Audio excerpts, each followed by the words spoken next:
백수정은 대형 유리문 앞에 서서 경비원을 향해 손가락을 까딱였습니다.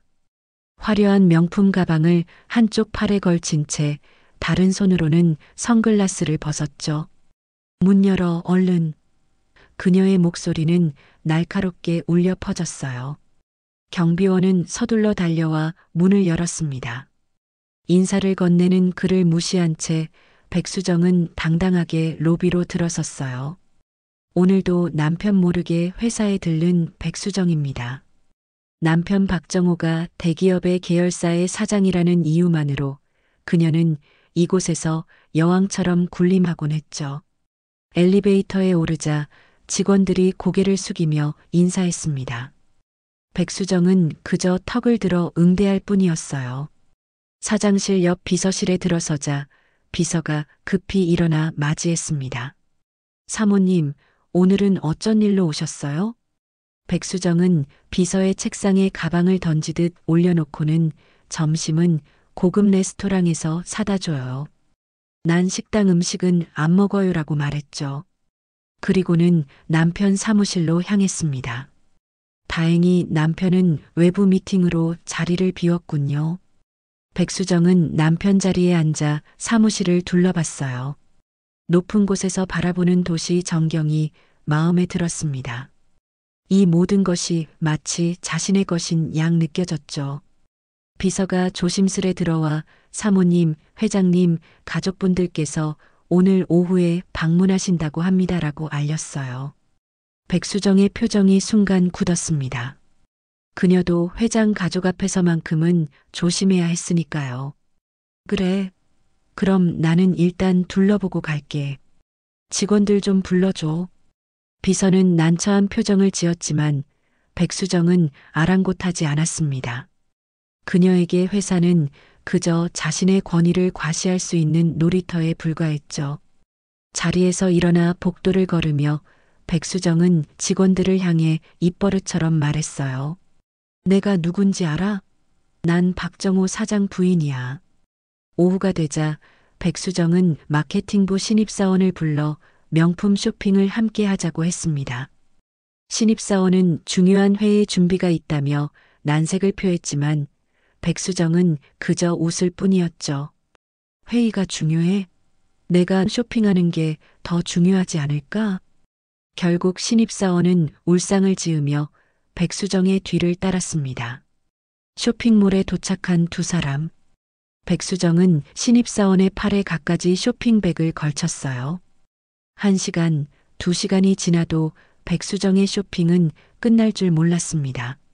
이런 건 보통 비서가 해야 하는데 비서는 바쁘다고 하더라고. 오늘은 내가 운이 없었네. 백수정의 말에 신입사원은 억지 미소만 지을 뿐이었죠.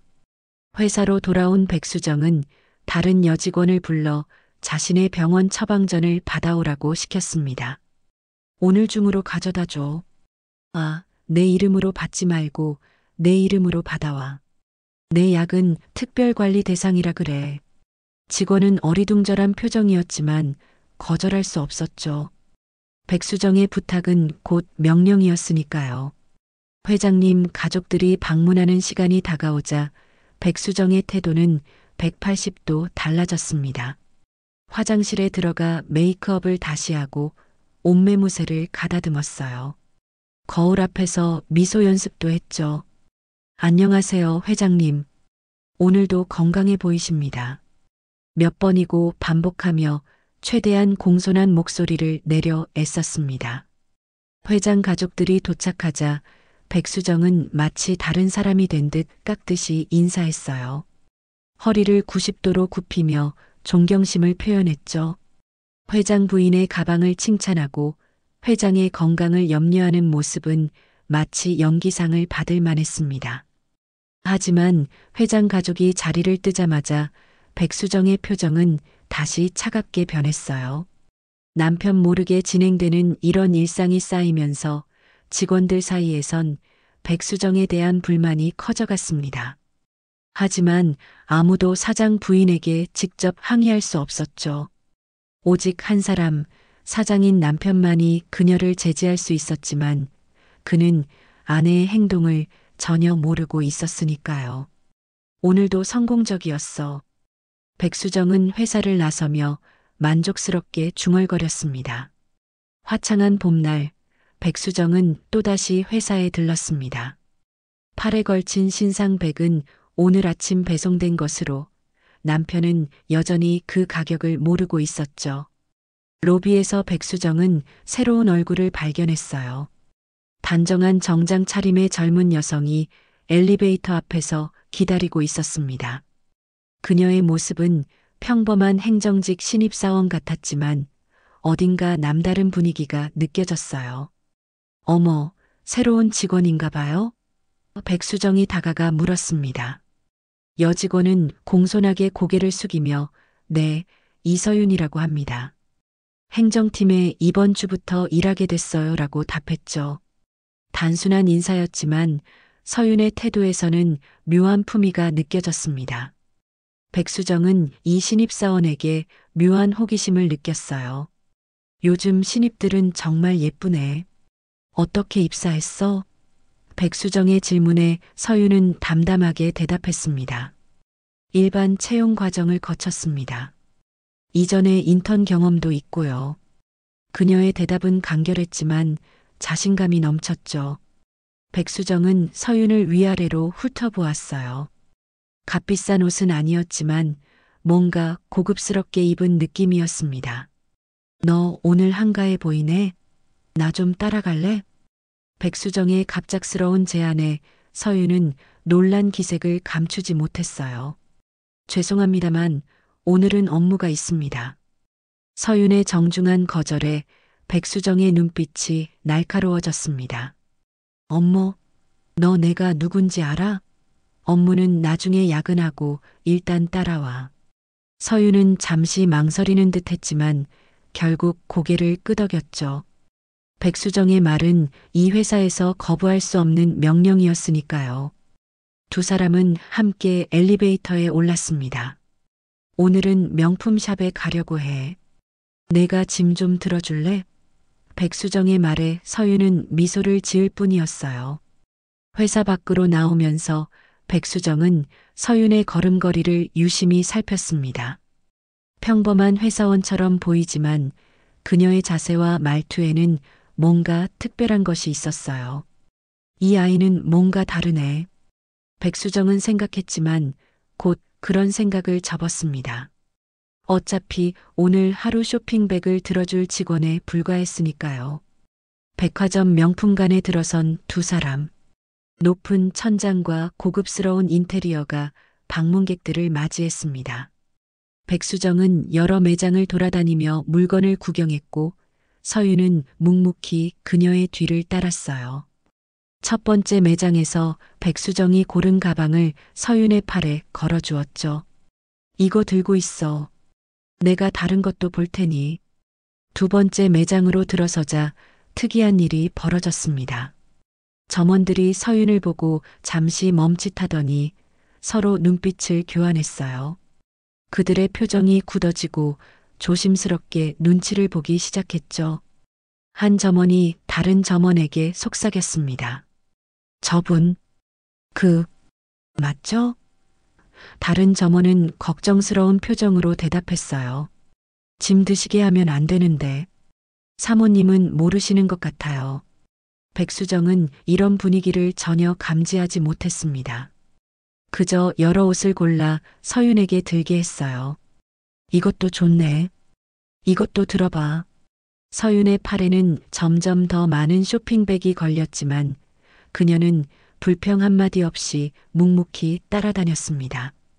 오히려 점원들이 서윤을 걱정스럽게 바라보는 모습이 이상했죠. 세 번째 매장에 들어서자 매니저로 보이는 사람이 급히 다가왔어요. 어서 오세요. 그의 인사는 백수정보다 서윤을 향한 것 같았습니다. 백수정은 눈살을 찌푸렸죠. 내가 고객인데 왜 저 직원한테 인사를 해? 그녀의 말에 매니저는 당황한 기색을 보였어요. 아, 죄송합니다. 어떤 도움이 필요하신가요? 백수정은 여러 물건을 골라 서윤에게 또다시 들게 했습니다. 이제 서윤의 양팔은 쇼핑백으로 가득 찼어요. 백수정은 서윤에게 엄포를 놓았죠. 짐 절대 내려두지 마. 이런 샵에선 쇼핑백 많이 들고 있어야 더 대접해준다고. 서윤은 미소를 지을 뿐이었습니다. 매장을 나서면서 백수정은 점원들의 이상한 행동에 대해 생각했어요. 그들이 계속 서윤을 주시하는 것이 불편했습니다. 저 애가 뭐 특별한가? 나보다 더 중요한 사람처럼 대하네. 백수정의 기분이 점점 언짢아졌죠. 하지만 그녀는 여전히 진실을 알지 못했습니다. 서윤의 정체가 무엇인지, 그리고 왜 매장 직원들이 그녀를 그토록 조심스럽게 대하는지 전혀 눈치채지 못했어요. 쇼핑을 마친 후 두 사람은 회사로 돌아왔습니다. 백수정의 기분은 점점 나빠졌어요. 명품샵에서 점원들이 서윤을 특별하게 대하는 모습이 계속 머릿속에 맴돌았죠. 회사 건물 앞에 도착하자 백수정은 더 이상 참지 못하고 서윤에게 화를 냈습니다. 너 때문에 쇼핑이 즐겁지 않았어. 내가 표정이 그래서 그 직원들이 오해한 거 아니야? 서윤은 담담하게 대답했어요. 죄송합니다. 제가 어떤 실수를 했는지 모르겠네요. 그녀의 차분한 반응이 백수정을 더 화나게 했습니다. 백수정은 목소리를 높였죠. 지금 나한테 말대꾸하는 거야? 넌 그냥 신입사원일 뿐이야. 내가 누군지 알아? 주변에 있던 직원들이 이 광경을 보고 놀란 표정을 지었어요. 하지만 아무도 나서서 말리지 못했습니다. 백수정은 계속해서 소리를 질렀죠. 이런 애를 어떻게 뽑았는지 모르겠네. 남편한테 말해서 너 같은 직원은 자르라고 할 거야. 그때였습니다. 검은색 고급 세단이 회사 정문 앞에 멈춰 섰어요. 차에서 내리는 사람은 바로 본사 회장님인 이명환 회장과 백수정의 남편이자 계열사 사장인 박정호였죠. 두 사람은 귀사보고차 방문 중이었습니다. 회사 정문 앞에서 벌어지는 광경을 본 회장의 눈이 커졌어요. 지금 저기서 무슨 일이 벌어지고 있는 거지? 회장이 물었습니다. 박정호는 얼굴이 창백해졌어요. 자신의 아내가 누군가에게 소리를 지르는 모습이 선명하게 보였죠. 죄송합니다. 제 아내가... 그의 말이 끊겼습니다. 회장은 빠른 걸음으로 두 사람에게 다가갔어요. 백수정은 여전히 서윤에게 소리를 지르고 있었습니다. 다음부턴 나랑 쇼핑 가지 마. 내가 있으면 사람들이 날 무시해. 회장의 목소리가 갑자기 들렸죠. 수정 씨. 백수정은 그제야 뒤를 돌아보았습니다. 그녀의 얼굴에서 핏기가 싹 가셨어요. 회장님? 이명환 회장은 서윤을 바라보며 부드럽게 물었습니다. 서윤아, 괜찮니? 서윤은 고개를 숙이며 대답했어요. 네, 할아버지. 백수정의 눈이 커졌습니다. 회장이 서윤을 이름으로 부르고 서윤이 그를 할아버지라고 부른 것이 그녀의 귀에 들어왔어요. 이명환 회장은 백수정을 노려보며 박 사장에게 차갑게 물었습니다. 지금 자네 아내가 누구한테 소리 지른 건지 알아? 백수정의 얼굴에서 핏기가 싹 가셨습니다. 그녀의 눈앞에서 모든 것이 무너져 내리는 기분이었어요. 이명환 회장은 서윤의 짐을 받아들며 분노에 찬 목소리로 말했죠. 우리 손녀가 평사원으로 위장 취업해서 현장 경험을 쌓고 있다는 건 알고 있었네. 하지만 이런 취급을 받을 줄은 몰랐군. 서윤은 실제로 회장의 손녀였습니다. 미국에서 대학을 졸업하고 돌아온 그녀는 할아버지 회사의 실상을 알기 위해 신분을 숨기고 현장 실습 차원에서 행정직 신입으로 위장 입사한 것이었어요. 이 사실은 극소수의 사람들만 알고 있었습니다. 명품샵 점원들이 그녀를 알아보고 특별 고객 보호 프로토콜을 작동했던 이유도 이 때문이었죠. 저는 몰랐습니다. 백수정의 목소리는 떨리고 있었어요. 그녀의 남편 박정호는 땅이 꺼지길 바라는 심정으로 고개를 숙였습니다.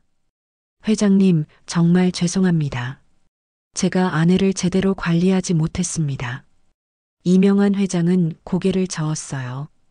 관리? 부인은 관리의 대상이 아니라 존중의 대상이어야 하네. 자네 부인이 어떻게 직원들을 대하는지 알고 있었나? 박정호는 말문이 막혔습니다. 그는 아내의 행동에 대해 전혀 모르고 있었어요. 다른 직원들이 모여들기 시작했죠. 그들의 눈에는 오랜 울분이 서려 있었습니다. 한 직원이 용기를 내어 말했어요. 사장님, 사모님은 늘 이랬습니다. 직원들에게 개인 심부름을 시키고 내가 누군지 알아? 라며 위협했습니다. 이명환 회장의 얼굴이 점점 굳어갔습니다. 그는 서윤을 바라보며 물었어요. 너도 그런 일을 당했니? 서윤은 잠시 고민하다 고개를 끄덕였습니다. 네, 할아버지. 하지만 저는 괜찮아요. 이런 현실을 직접 보고 배울 수 있었으니까요. 회장은 주위를 둘러보았습니다. 점점 더 많은 직원들이 모여들고 있었어요. 그들의 표정에서 백수정에 대한 불만이 역력했죠. 이명환 회장은 깊은 한숨을 내쉬며 말했습니다. 회사는 한 사람의 독단적인 놀이터가 아니야. 모두가 함께 일하는 공간이지. 백수정은 이제 완전히 몰락했다는 것을 느꼈어요. 그녀가 그토록 강조했던 내가 누군지 알아? 라는 말이 이제는 부메랑이 되어 돌아왔습니다. 정작 그녀는 자신이 누구인지 그리고 자신이 대하던 사람이 누구인지 전혀 알지 못했던 것이죠. 회사 회의실에는 무거운 침묵이 내려앉았습니다. 이명환 회장은 테이블 끝에 앉아 골똘히 생각에 잠겼어요. 박정호 사장은 땀에 젖은 얼굴로 회장의 결정을 기다리고 있었죠. 백수정은 구석에 앉아 고개를 숙인 채 아무 말도 하지 못했습니다. 서윤은 할아버지 옆에 조용히 앉아 있었어요. 나는 우리 회사가 어떤 곳인지 늘 궁금했네. 이명환 회장이 침묵을 깨고 말했습니다. 우리 직원들이 어떤 환경에서 일하는지, 그들이 어떤 대우를 받는지 알고 싶었지. 그래서 서윤이 제안했을 때 허락했어. 그런데 이런 일이 벌어질 줄은 몰랐군. 박정호는 떨리는 목소리로 말했습니다. 정말 죄송합니다. 제가 아내의 행동을 몰랐다는 것은 변명이 될 수 없습니다. 모든 책임은 제게 있습니다. 이명환 회장은 고개를 저었어요. 자네뿐만 아니라 회사 시스템에도 문제가 있었어. 왜 아무도 이런 일을 보고하지 않았는지.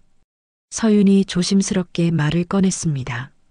할아버지, 직원들은 보복이 두려워서 말하지 못했을 거예요. 이런 문제는 시스템을 바꿔야 해결됩니다.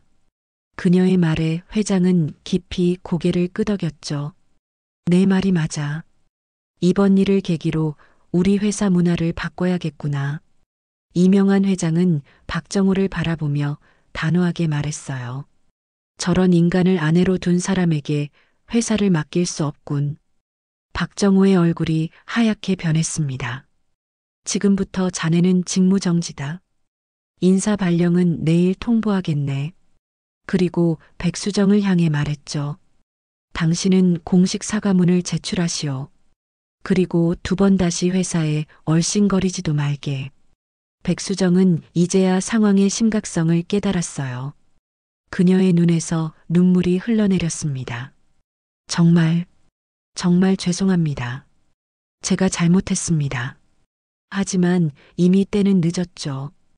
그녀의 오만함이 남편의 경력과 그들의 사회적 지위를 한순간에 무너뜨린 것이었습니다. 회의가 끝나고 서윤은 백수정에게 다가갔어요. 사모님, 권력은 남용하면 독이 됩니다. 진정한 존경은 지위가 아니라 행동에서 옵니다. 그녀의 말에 백수정은 아무 대답도 하지 못했습니다. 서윤의 말이 가슴 깊이 박혔어요. 이제 와서 깨달았지만 그녀가 그토록 강조했던 내가 누군지 알아? 라는 말은 공허한 외침에 불과했던 것이었죠. 한 달이 지난 어느 날 백수정은 변호사 사무실에 앉아 있었습니다. 책상 위에는 이혼 서류가 놓여 있었어요. 백수정의 손은 떨렸고 눈가에는 눈물이 맺혔죠. 그녀의 인생이 한순간에 무너져 내린 것 같았습니다. 더 이상 대기업 사장 부인도 특별 대우를 받는 사람도 아니었어요. 그저 오만함으로 모든 것을 잃어버린 한 여자일 뿐이었습니다. 박정호는 냉정한 표정으로 그녀를 바라보았습니다. 그의 눈에는 실망감과 분노가 가득했어요. 서명해. 간결한 그의 말에 백수정은 펜을 들었습니다. 손이 떨려 글씨가 삐뚤어졌지만 어쩔 수 없었죠. 모든 절차가 끝나고 박정호는 자리에서 일어났어요. 당신이 제멋대로인 건 알고 있었지만 이렇게 대책 없을 줄은 몰랐어. 우리 인연은 여기까지야. 백수정은 그를 붙잡고 싶었지만 용기가 나지 않았습니다. 그저 고개를 숙인 채 눈물만 흘릴 뿐이었어요. 박정호는 사무실을 나갔고 백수정은 혼자 남겨졌습니다. 창밖으로 보이는 도시 풍경이 낯설게 느껴졌죠. 이제 그녀는 어디로 가야 할지 막막했습니다. 이명환 회장은 약속대로 박정호에게 인사 발령을 내렸어요. 본사의 작은 부서로 좌천된 그는 더 이상 사장이 아니었습니다. 서윤은 자신의 정체를 밝히고 회사에서 정식으로 일하기 시작했어요. 그녀는 할아버지의 뒤를 이어 미래 경영자로 준비되고 있었죠. 백수정의 뒷모습에는 후회와 좌절감이 가득했습니다. 그녀는 이제야 깨달았어요. 지위는 타인에 의해 부여되지만 존중은 스스로의 행동과 태도를 통해 주변 사람들에게서 얻는 것이라는 사실을 내가 누군지 알아? 라고 끊임없이 외쳤지만 정작 자신이 누구인지 모르고 살았던 것이죠. 변호사 사무실을 나서는 백수정의 발걸음은 무거웠습니다. 그녀는 처음으로 자신의 삶을 되돌아보았어요. 남편의 지위에 기대어 살아온 시간들, 타인을 무시하며 얻었던 일시적인 우월감, 그리고 그 결과로 찾아온 처절한 몰락. 모든 것이 자신의 선택에서 비롯되었다는 사실을 인정할 수밖에 없었습니다. 길거리를 걸으며 백수정은 문득 서윤의 말을 떠올렸어요. 진정한 존경은 지위가 아니라 행동에서 옵니다. 이제야 그 말의 의미를 진정으로 이해했습니다. 비가 내리기 시작했지만 백수정은 우산을 펴지 않았어요. 차가운 빗방울이 그녀의 뺨을 타고 흘러내렸습니다. 마치 그녀의 눈물처럼